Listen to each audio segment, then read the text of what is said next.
Hello! Ngayon bag nga daw yung mga abing. Ako si Ate Clara. At ako si Kuya Mikael. Gusto niyo ba ng kwento?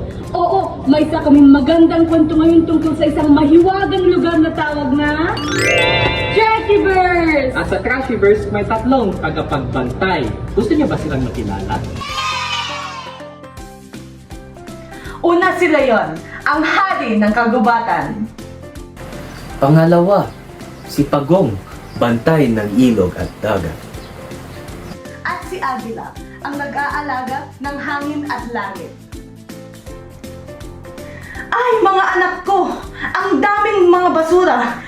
Ang dumi ng lupa, mainit ang ilog, at napakausok ang langit! Narinig ito ng mga tagapagbantay at sabi nila, kailangan nating kumilos.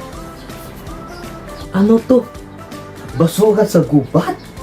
Basura!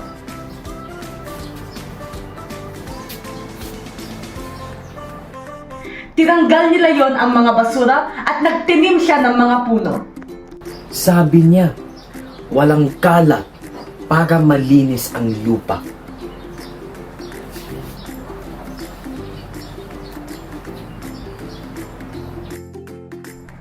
Ay, grabe! Puro plastic at dumi! Tinanggal ni Pagong ang mga kalat sa tubig. Sabi niya, malinis na tubig! Healthy tayong lahat! Gusto niyo ba ng malinis na tubig? Itaas ang kamay.